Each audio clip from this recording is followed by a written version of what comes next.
구독자분들의 부의 사다리를 제공해 드리겠습니다. 안녕하세요. 부의 사다리입니다.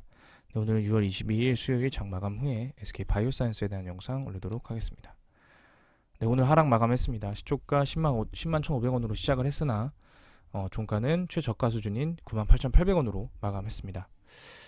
일단 신용잔고율은 계속 터지는 것 같고요. 신용잔고는 계속 터져야 되고 어쩔 수 없습니다. 신용잔고가 반대 매매가 계속 나와야 저가 매수. 그러니까 이 개별 종목에 따지면 사실은 반대 매매가 다 터진다고 해서 주가가 오른다는 건 아니지만 바닥임을 이제 인지가 되는 거죠. 보통 담보 비율이 한 140% 정도 되는데 그것도 못 맞출 정도로 주가가 많이 빠졌다라고 생각이 되는 거기 때문에 일단은 현재 상황에서는 그렇습니다. 그래서 일단 오늘 사실은 하락을 하지 말았어야 되거든요. 사실 왜냐면은 볼린저 밴드 하단 라인이 타고 내려갈 때 버텨버리면 이게 애매하게 버텨버리면 갭이 벌어지면서 더 떨어집니다. 가다가 폭락합니다. 또 계단식으로 가다가 한 지하 1층으로 훅 떨어집니다. 그렇게 되면은 사실은 이렇게 뭐라 그래야 되나, 이 계단식으로 하락하는 것보다 사실은 손절자들도 훨씬 많아지고, 물론 그 기업이 다시 회복하는 데도 큰 어려움이 있습니다. 이렇게 차라리 그냥 스무스하게 빠지는 게 사실은 회전율도 좀 적고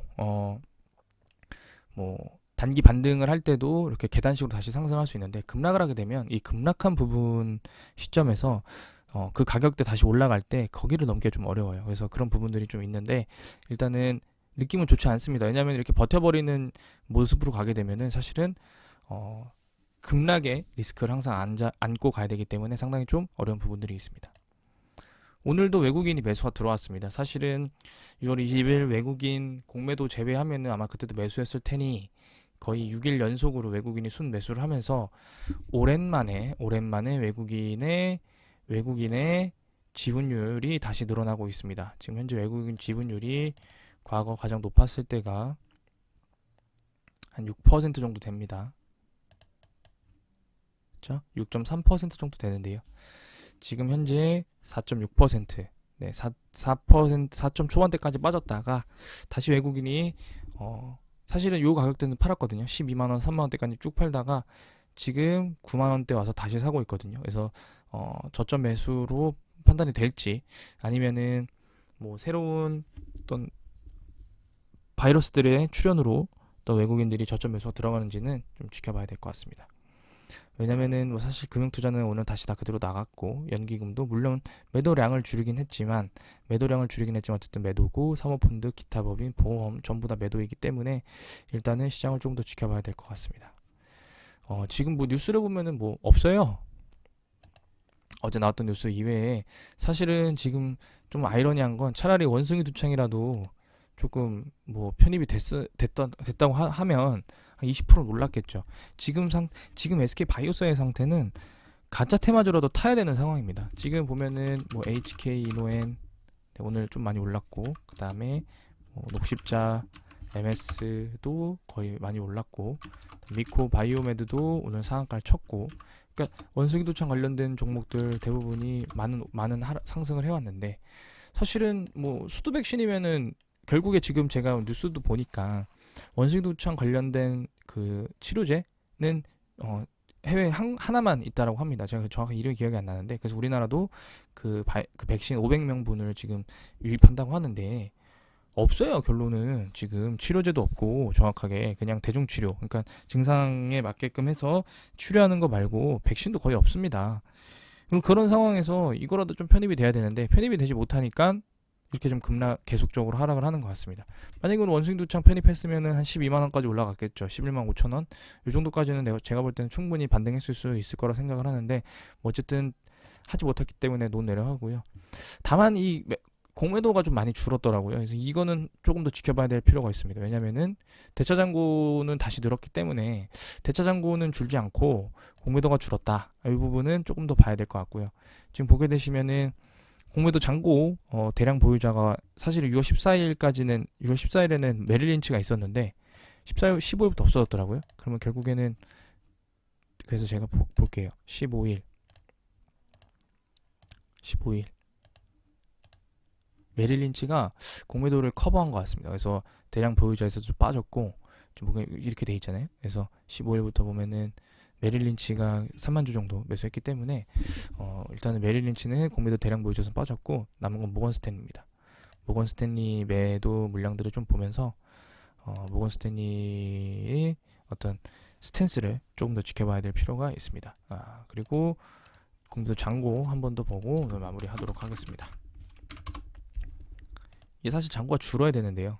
물론 이제 2.7% 대비해서 좀 줄긴 했습니다만 결국에 공매도 잔고들이 6개월치로 보게 되면 사실은 1%대 옛날에 0.%대거든요. 0%대. 그래서 공매도 잔고도 좀 줄어야 되고 그 다음에 대차 잔고도 사실 공매도 잔고도 줄고 공매도 비중도 줄면 대차 거래는 상관없습니다. 대차 잔고는 준비만 하는 거예요. 예를 들어서 공매도가 총입니다. 총. 대차 잔고는 총 R입니다. 그리고 실제로 뭐 예를 들어서 내가 사격 게임을 하면 어쨌든 킬수가 늘어나지 않습니까? 그러면 공매도 잔고가 킬수 누적입니다. 그럼 결국에 내가 총알과 총을 갖고 총알을 넣어서 총이 있습니다. 총알을 넣어서 총을 쏘고 쏴서 킬수가 늘어나면은 잔고가 늘어나는 거고 킬수가 줄어들면 잔고가 줄어드는 거죠. 그럼 결론은 뭐냐? 총이 아무리 있어도 공매도를 칠 수 있는 주체들이 있고 공매도를 치려고 해도 대차 잔고 총알이 없으면 못 쏘겠죠? 그러면 반대로 총알이 아무리 많아도 총이 없어요. 그러면 공매도를 칠 수가 없죠. 왜냐하면 대량 보유자였던 이미 그 JP 모건이었나요? 대량 보유자였던 메릴 린치는 이미 빠졌고 모건 스탠리도 만약에 대량 보유자에서 빠진다.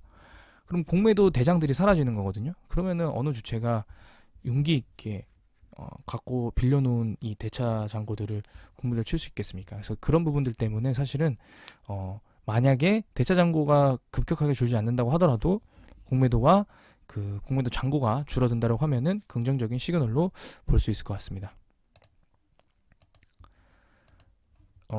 지금 상황에서는 사실은 오늘 뭐 소폭 하락하긴 했지만 뭐 시장에서 잠깐 반등이 나왔는데요. 지금 상황에서는 빠르게 10만 원으로 복귀를 해서 금주에는 무조건 10만 원 이상 위에서 상승하는 추세. 10만 5천 원, 최소 10만 4,500원까지 금주 마감하는 모습을 보여줍니다. 이틀 남았거든요. 그래서 내일은 오늘의 한 시가나 고가 수준으로 마무리를 반등을 다시 해주고 그 다음 날은 10만 5천 원까지나 뭐 조금 힘이 남는다면 10만 8천 원까지 반등을 해서 이게 이 하락장에서 버티는 게 아니고 하락장에서 다시 반등하는 모습을 좀 보여줘야 될 것 같습니다.